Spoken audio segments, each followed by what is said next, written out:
Nous avons de nouveaux champions par équipe. Joe Gacy et Dexter Lumis de la Wyatt Six ont battu les Street Profits, ramenant ainsi la coupe à la maison. Alors oui, Eric Rowan a peut-être un peu aidé, mais ça ne change rien, on a de nouveaux champions et ça désespère totalement DIY. Pensez-vous que c'était une bonne décision? Hey, t'as raté SmackDown cette semaine, t'inquiète, je suis là et je te récap ça sur Inside Story, alors n'hésite pas à t'abonner et à partager. Côté match, on a commencé la soirée avec un 4-way match entre Roxanne Perez, Sol Ruca, Kairi Sane et Alexa Bliss, histoire de nous donner un petit avant-goût d'évolution.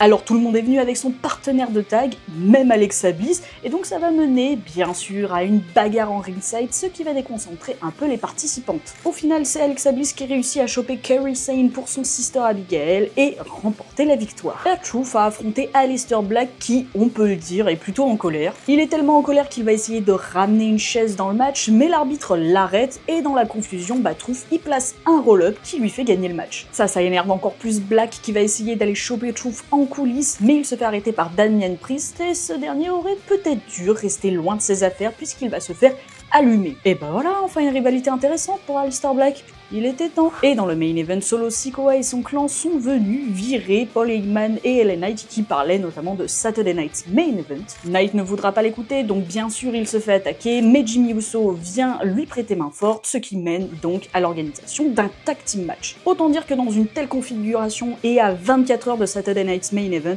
tout n'a pas été hyper fair play. Et LA Knight se fait déconcentrer par Paul Heyman en ringside et se fait étendre par Talatonga. Dommage que Solo n'ait pas suivi le mouvement et se soit fait avoir par un roll-up de Jimmy. En tout cas, pas le temps de respirer après le match puisque le clan de Seth Rollins débarque pour rouler sur LA Knight qui, je vous le dis, va pas mal galérer à Saturday Night Main Event. Côté promo, Jelly Roll a voulu donner un concert à la WWE, mais Logan Paul était là, et oui! Bon, pour le coup, j'ai trouvé sa promo plutôt cool puisqu'il a attaqué Jelly Roll avec les mêmes critiques qu'on lui a fait, donc il se fout de la gueule du chanteur et il se fout de notre gueule aussi. En tout cas, Randy Orton vient défendre le musicien, mais heureusement, Drew McIntyre vient le faire taire avec un Claymore Kick. Logan profite du fait que la sécurité escorte Drew en dehors de l'arène pour attaquer Randy Orton, mais Jelly Roll vient le défendre et donc, comme Logan est pas content, il nous fait un caprice et détruit tous les instruments. Finalité du segment, Jelly Roll sera dans le coin de Randy Orton pour Saturday Night's Main Event.